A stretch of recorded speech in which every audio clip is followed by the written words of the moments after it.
starting with the law of gravity. Despite the evidence of our eyes, the laws of physics make it very difficult for objects and individuals to levitate. There are basically two ways that you could levitate. One would be to have some energy force that would jettison you upward.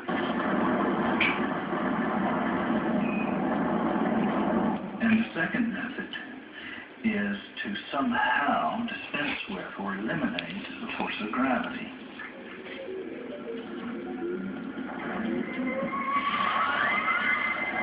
And the problem is that both of those raise very, very serious questions that are rarely addressed when people talk about levitation. They just sort of talk about it magically and wonderfully.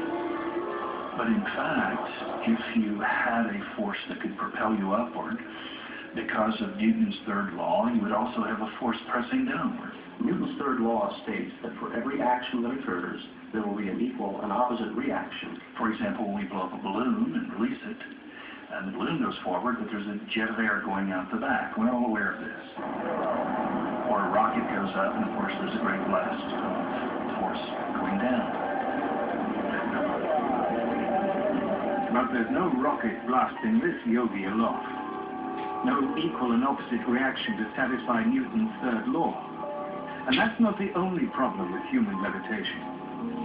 If you were actually able to cancel gravity or nullify its effects, you wouldn't truly hover in midair.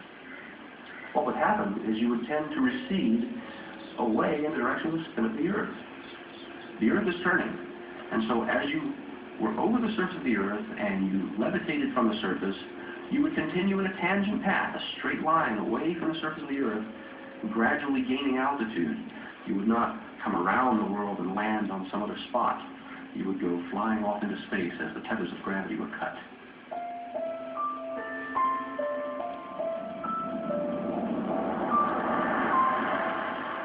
Where you would eventually end up is where gravity was most uphill instead of downhill.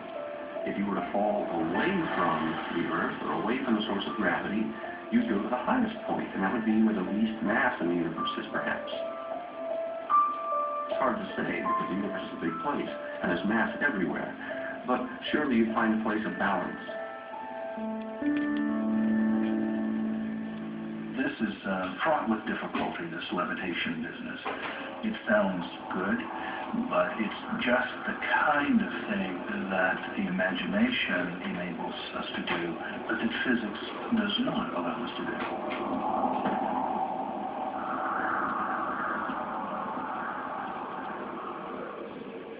But this hardly squares with what yogis are supposed to have been doing for centuries, and what this Indian appears to be doing today. As a young man many years ago, Indian psychic investigator Premanand set out to learn the secrets of the yogis. According to yoga, people get 8 special powers. And one of the powers is to levitate in the air. But that power, he discovered, was not the result of spiritual uplift. As the yogic demonstrator climbs back down to earth, the means of his suspension becomes clear. Concealed beneath his robe, there's a sturdy steel rod which runs down his sleeve to a chair on which he sat. The whole contraption is anchored in the ground.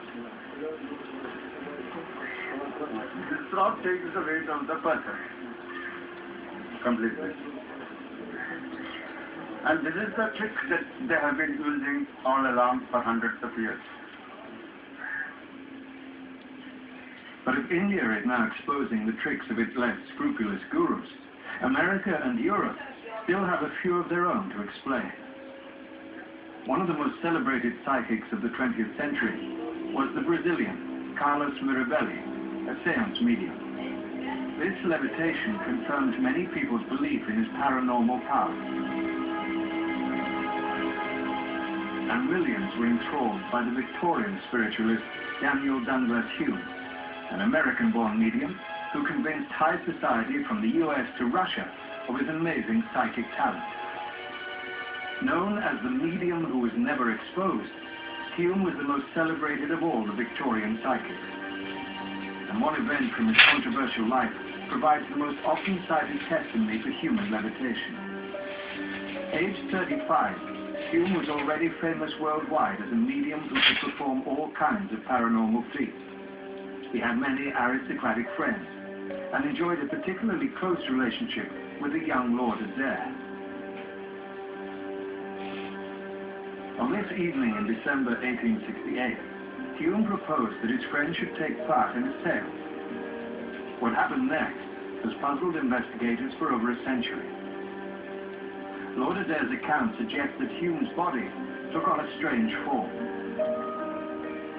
He got up and walked around the room. He was elongated and raised in the air. He spoke in a whisper as if the spirits were arranging something.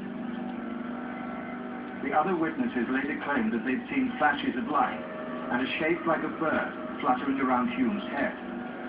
Whatever the cause of these phenomena may have been, the men were transfixed by the medium's behavior.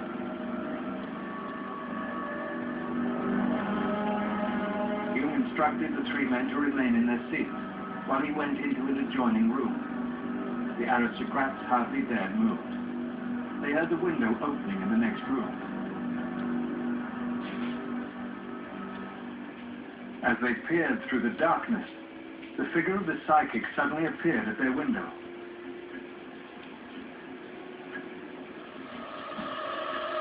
He seemed to be in a trance and floating in the air.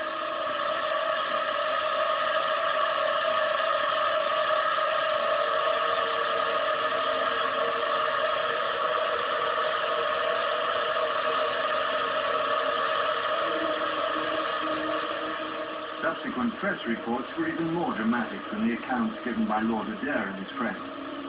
So how had Hume transported himself from one window to the next? Those who've studied the case have suggested that he must have rigged a rope to bridge the gap, but this cannot be known for sure. And this wasn't Hume's only levitation that evening. When Adair asked him to explain how he'd accomplished his feat, the psychic took him to the open window in the next room.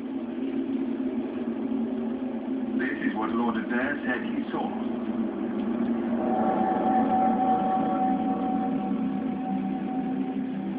We may never learn the full truth of what happened that evening. And because Lord Adair and his friends were men of such high social standing, their account was widely accepted without question.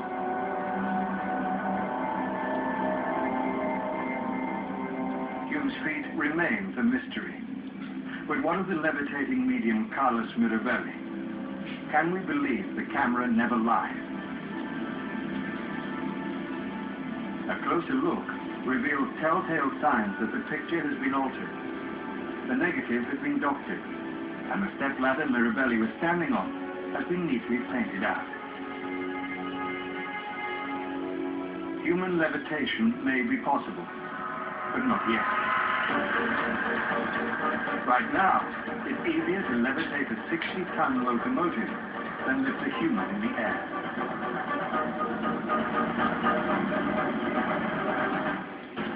One by one.